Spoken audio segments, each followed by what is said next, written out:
Hey everyone, happy 2020, and this video is specifically for my subscribers, although anyone can watch it. Nice day off. I don't smoke, I don't drink, I don't party, so this is a day off from work. Hope everyone is enjoying this nice Wednesday. It's nice in New England anyways. And this goes out as a thank you to 914 subscribers. It's hard to believe my little amateur video channel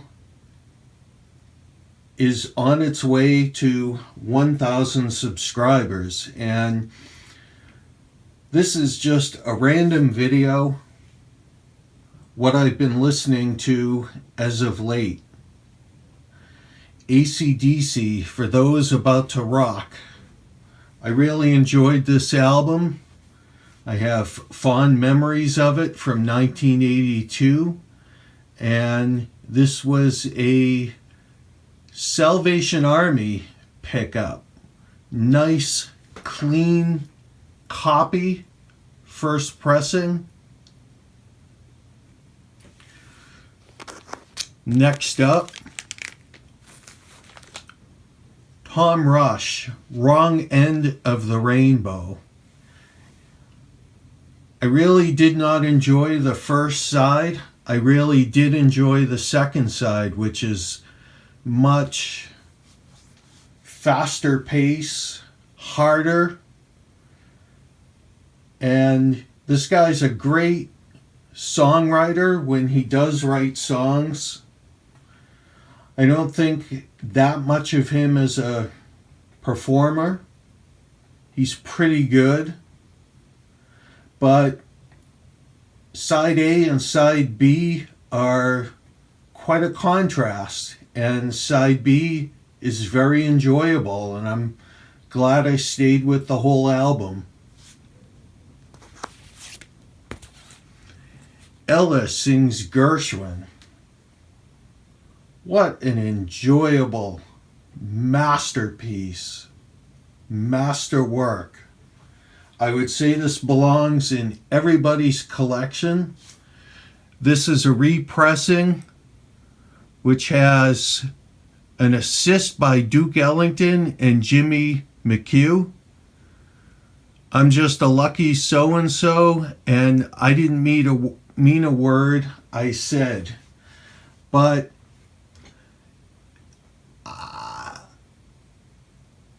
I think she might have the greatest voice in the history of recorded music.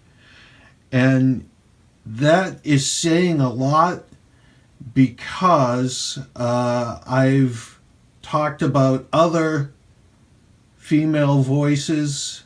I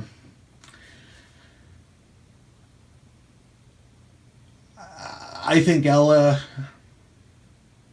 she might have the greatest recorded voice in human history.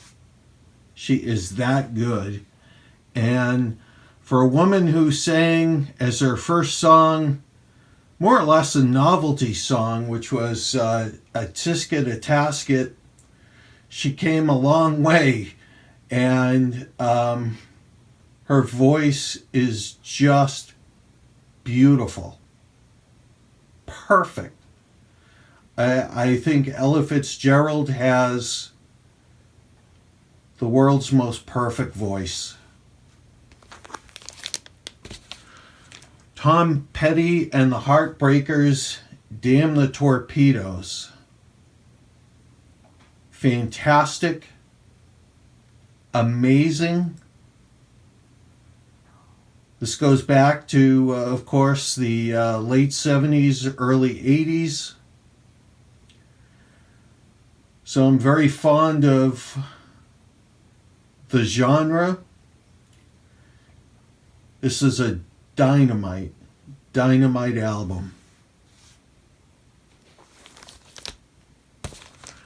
This was a little bit of a wild card. A Bing Crosby Collection Volume 1, 14 sides never released on LPs. Recorded from 1928 to 1932. Bing had an incredible voice. I can see why he was an inspiration for Frank Sinatra. These were all taken from 78s, including Paul Whiteman and his orchestra. Recorded on different labels, including Columbia, Brunswick, and OK. I really enjoyed this. I really, really did. And the influence and the scope of Bing Crosby's talent. Take aside from the fact that he was not a good person, by all accounts did terrible things to his children. He was a colossal, monumental talent. Speaking of which, The Great Wide World of Quincy Jones. Quincy Jones directing, arranging, playing trumpet. And this also is a white label promotional copy. First pressing, by all accounts, somewhat valuable. The Great Wide World of Quincy Jones in stereo. It was a great listen. This was not a good listen. Bing and Basie. Also a promotional album. This was in stereo, distributed by RCA, but actually pressed on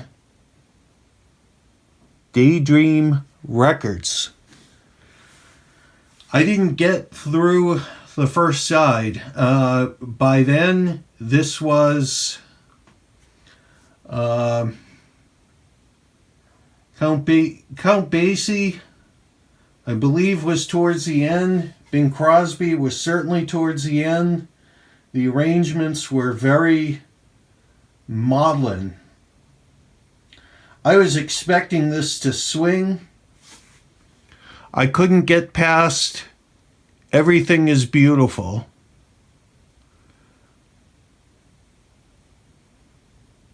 Maybe I'll give the rest of it a play, but it was not a good listen. This was a pretty good listen. Bing and Satchmo, Louis Armstrong and Bing Crosby. For the most part, Louis Armstrong plays second fiddle, which is a shame because as talented as Bing Crosby was, Louis Armstrong, once in a generation, once in a lifetime, colossal, monumental talent with the trumpet, with his voice, with his arrangements, with his scatting.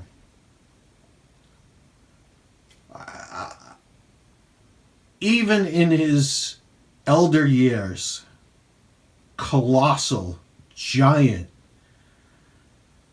once in a lifetime, once in a generation talent. The arrangements are good by Billy May, who also arranged a lot of Frank Sinatra. Sound quality is excellent on MGM.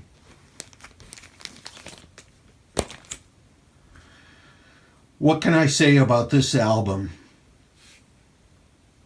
What can I say that has not been already said? Miles Davis sketches of Spain.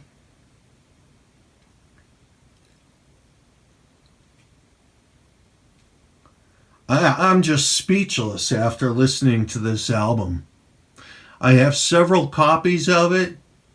This one, far and away, a repressing, the cleanest copy that I have, the best copy I have ever listened to, arranged and conducted by Gil Evans on the Columbia label.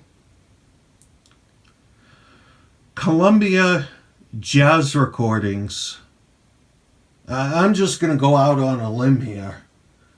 I think they are the best constructed, the best recorded, the best sounding jazz albums that I listen to.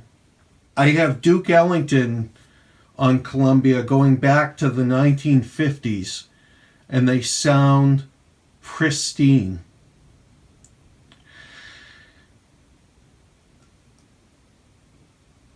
My ears were bouncing around listening to this on the Pioneer SX780, the PL516 turntable, the Shure M97 XE cartridge,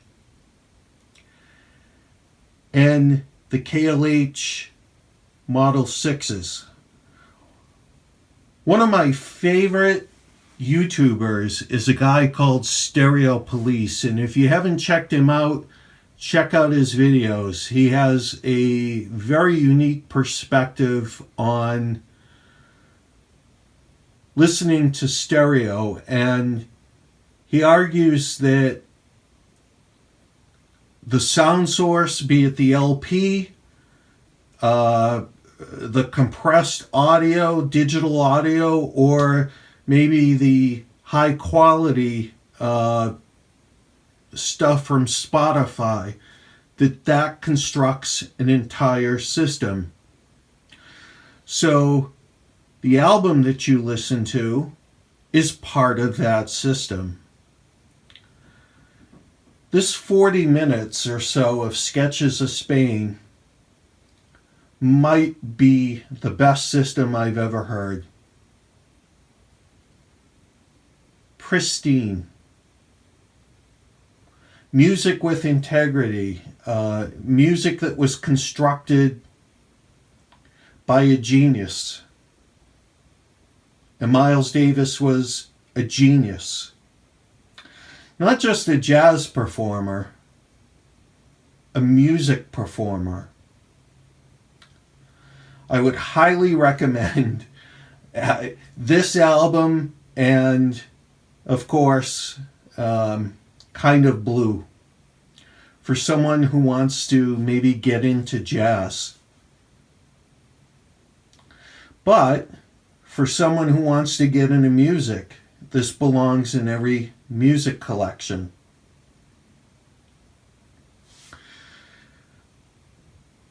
Kind of Blue belongs in every music collection. Sketches of Spain belongs in every music collection. Give this a listen. Try it if you don't like jazz. If you're a lover of music, try this album.